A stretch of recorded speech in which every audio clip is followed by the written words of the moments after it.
Hi everyone, my name is Irina Lu. Today I would like to share a little bit story that how I get involved in this, the journey for my journey to get involved in tourism.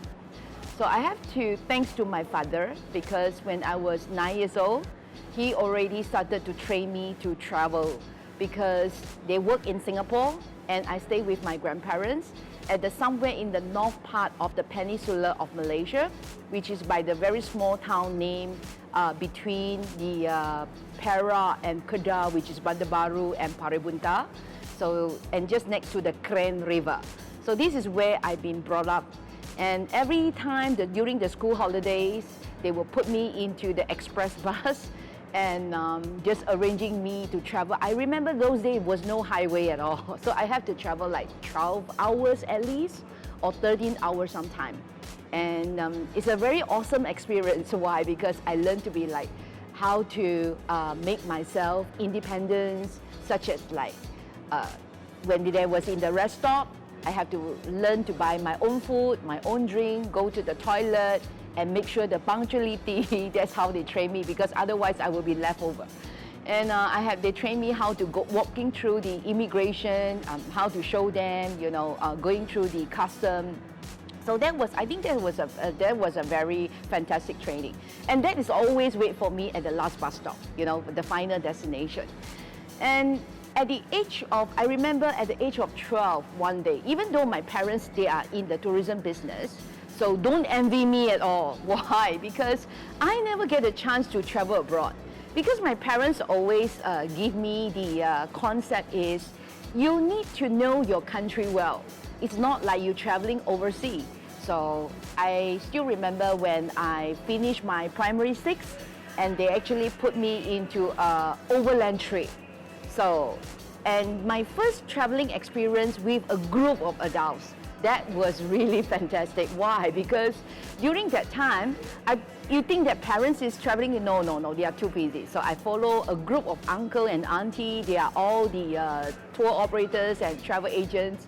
So where do we go to? We went to Penang, we went to Malacca and Genting Highland. So, and I still remember until today, that's how I first time experience what is nightlife. They actually really bring me to the discotheque, and I still remember my first drink, it's Coca-Cola. So this Coca-Cola is actually not the usual Coca-Cola, it's Bacardi Coke, but unfortunately I don't understand what's Bacardi. So I just hear the word Coke, oh, so it should be safe for me, so I just take my auntie advice and say that, okay, I'll go for my Bacardi Coke. And you know what happened? And after the dance, you know, they teach me how to dance in the discotheque, and I would just finish up my first drink. And I think I still remember on that night I sleep very well. Because why? Because I got drunk. But I didn't know that was drunk. So that was quite nice. And then I started to understand, like, when you're traveling in a group, you know, and how the experience of like going to the site and with a group of adults. And although I didn't understand much, but that is give me some idea what is called the tour, what is tour about, and what is group tour about. And during the 13 years old, my parents start offering me, instead of like, you know, let my school holiday just finish up reading, you know, or playing some game or doing some skill work, and ended up they really put me into the skill training. So what sort of skill they given to me is actually communication. So I've been encouraged by them and start sitting in the counter. So since my father is running a travel agent and is also mainly focused on transportation, I learned to do the reservation. And I learned to how to actually organizing the seats, you know, and I have to deal with the price, and I have to accept the phone call, the travel agent, like other agents, they want to buy the seats from us, and I have to learn to communicate with the travel agents, such as like, you know, I have to visit their office, collecting, you know, fees, like giving them the invoices. So this is what I experienced through, included like I do reservation. So I think from young, indirectly, I don't choose it, but because of the environment. So I started to slowly planted the seeds, you know, into the tourism. So even though I don't really understand what is it about, but it's a sort of like motivation to me because every time school holiday, if I work there, I get some money.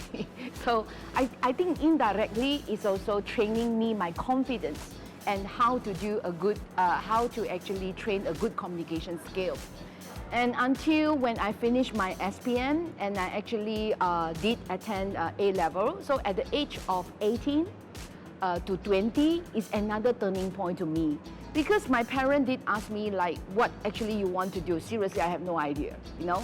I know I need to pursue my studies, but I don't know what I shall do. So my mom actually giving me a suggestion like, oh, why don't you, since you're 18 years old, why don't you just try, you know, just try, it's no harm you trying, and go to attend the tourist guide course. So in fact, the moment I reached 18, I attended my first tourist guide training.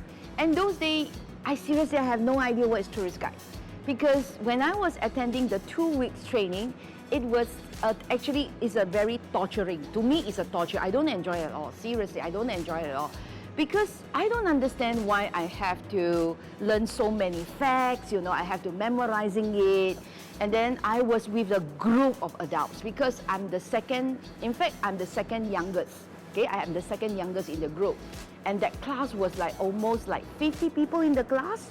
And to be honest, I slept through all the time because it's so boring. Every speaker came in giving me the facts, but they didn't tell me like, what is all these facts about? They just say that when you inside the coach, when you up the coach, you're holding the mic, you have to say something. And each time I was so tired because at the same time I'm actually preparing my A-level examination as well. So sorry, the first time exam, to be honest to you, I really failed. Seriously, I failed. And then I feel so glad that I failed. Because the moment I failed it, I feel like, wow, finally I can tell my mom, you see, I'm actually not suitable to be a tourist guide. Then I thought I can get rid of it. But unfortunately, when I was age of 20, my mom came to me, and at that time I already planning to study in Kuala Lumpur. From Johor Bahru, I shift to Kuala Lumpur, even though I stay in Singapore at that time. So I thought of this is the perfect moment, you know, the right timing for me to get rid of my parents so that I can be independent. And I was so excited, and I went to Sunway College. And you know what happened again? My mom actually called me and talked to me and say that since you know you already attended the tourist guide course, now you have the opportunity, why don't you retake the examination? Then I was like, oh my God, I told Mom, I can't speak, you know, I hate to speak. I hate to speak in the public, you know, I don't have confidence at all. Then Mom said, no, it's okay. You just need to, you know, do your best. And during that time, you know, I was really struggling because there was no internet those days. When at age of 20, if I'm not mistaken, that was way back in 1992 and 1993. Internet was really not popular. I would say that not exist at all. I don't even understand what it's called internet. So I have to read a lot. And the bad thing is, when I retake the exam, they don't even allow me to sit in the coach, like to do the practical, to practice and everything. So I only allowed to sit through the evaluation, but not I can attend the class or training, any training at all. So ended up I have no choice. And I think that is always giving me a very positive. He always like to share with me is, in life is you need to try. You do your best to try. Even though you fail how many times, it doesn't matter. You just need to make sure you have the opportunity, you have to grab it, you just have to do your best. So I was just telling myself, you know, instead of like, I keep rejecting or I keep complaining, why not I just do my best? If I can pass it, I pass it. If I fail, fine, at least I do my best. So I really put it an effort during that exam, even though I don't know KL at all. Seriously, I just came to Kuala Lumpur. I don't even understand. I don't even drive around. I just got my driving license, so I don't know. So ended up, I used a lot of imagination. Seriously, I really used a lot of imagination, and I used a lot of like practices through the imagination and using the map. So map, it's become one of my best friends. So I always like map very much. So finally, I got through and I got my license in 1993. When I got my license at the age of 20, I didn't immediately become a tourist guide. So it took me a few months to reconsider, should I get involved myself? You know, because I wasn't planned to be a tourist guide. I was just like trying to fulfill my parents' wishes. So at the age of 21, I think I still remember clearly on July, okay, July 1994. I took my first assignment is because of I really dream to study in Australia. So my brother came into the picture. My brother was telling me, say that Irina, if you want to go independent, you have to seriously consider how to make yourself stronger in finance. So I decided like using tourist guide as my career for the temporarily, you know, for a part-time job to help me to save more money. And as soon as I involved in tourist guiding, I think the first market I was involving is Taiwanese market. So I was quite lucky. I got my 2 languages, like Chinese as a Mandarin and English. But I didn't practice English at all after I got my license. Throughout the whole journey, the first 10 years, I would say like from 21 to age of 30, almost 10 years, I was involving in the Mandarin speaking market. So I was in Taiwanese. But it's also thanks to Taiwanese at that time because of Taiwanese market, I get the chance to really travel around Malaysia. Why I say so? Because the Taiwanese market, usually they like to go to island. You know, they was in the city, then they go to island. So it's become like also a motivation for myself that remember when I was young, my dad was always telling me, if you want to learn something, doesn't mean you have to go abroad. Even in your own country, you can learn something. So I take this assignment or this as a vision and mission that since I'm going to be a tourist guide as my temporary career, so I want to complete to travel in whole Malaysia. So I really make it through my work, and also when I save enough money, I do my traveling within the Malaysia. So until at the age of another turning point, I still remember is 2002. So 1994, I started as a full-time. Ended up I didn't go to Australia because the more I'm involving, the more I feel like maybe university is not my ultimate goal anymore.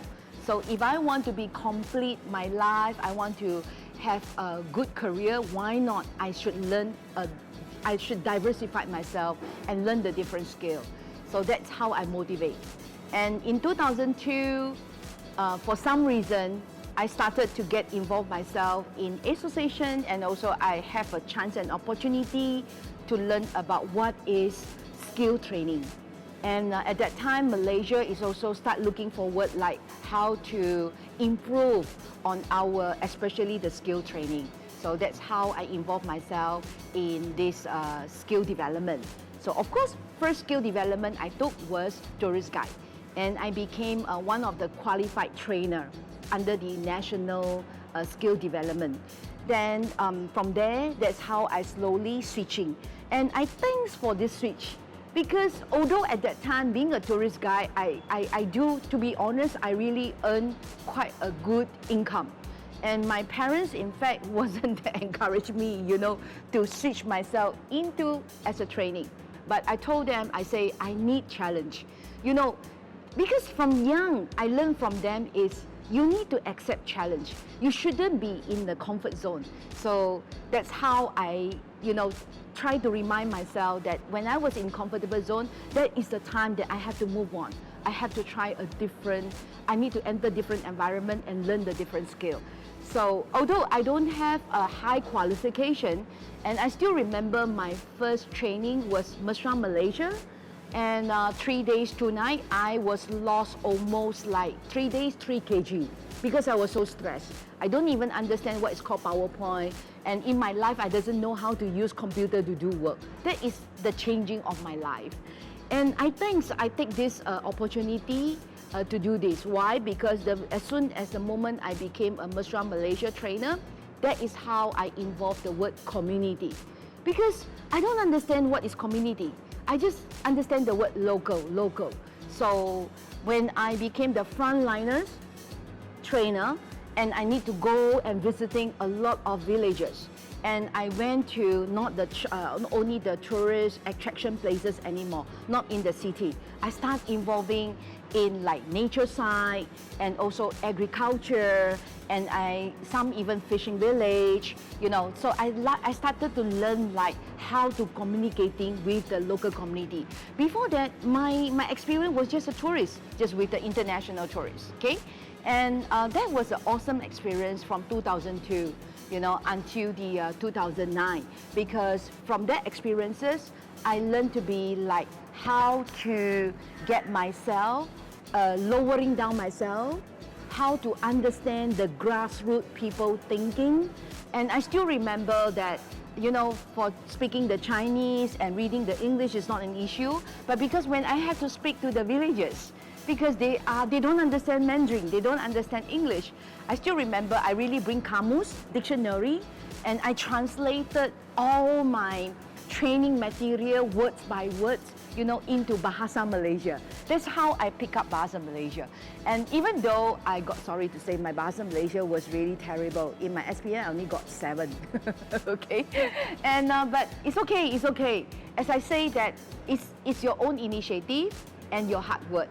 So I started to translate word by word, and I try to understand why the local villagers, they are thinking that way, you know. Of course, they don't everyone accepting you, but you need to lowering down yourself, and it's not putting up yourself, you know, lowering down, speak their language, understand their situation, and try to show your empathy, you know.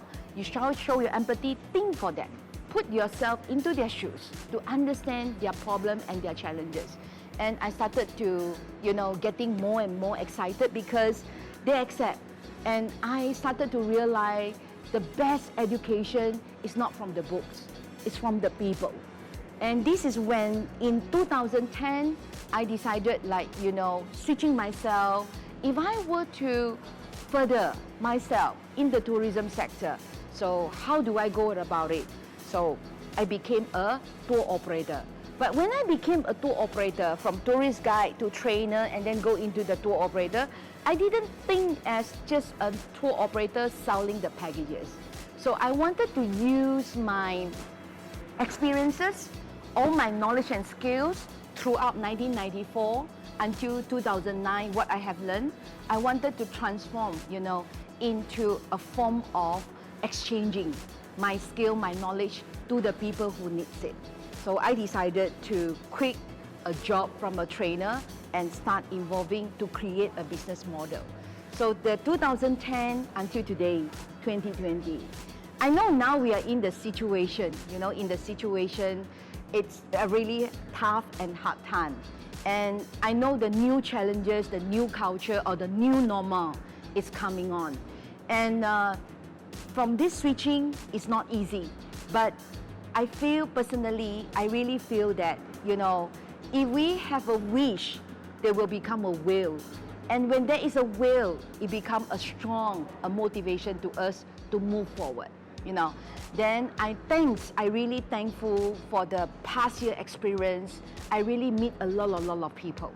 And if you're asking me today that why you have a strong feeling for the community and why you want to transform the word education into the new form and new way of the education is because of people.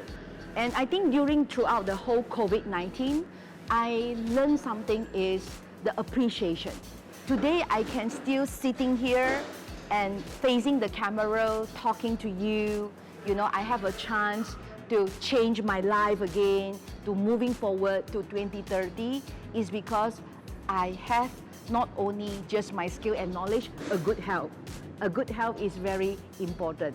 That is why it's giving me a strong determination also. And I have to thanks to my late father, which is just passed away, because the last final month that I spending time with him, what he taught me is never give up. Whenever you have an opportunity, don't give up. Do your best. You know, don't be afraid. Just have to keep going. You know, because you still can breathe. You know, and that is why in Malaysia we are so lucky. We have beautiful sunshine, nice water, and beautiful air. And I think, tourism is not going to just die like that. Yes, we need to changing ourselves, but that is a changing for good.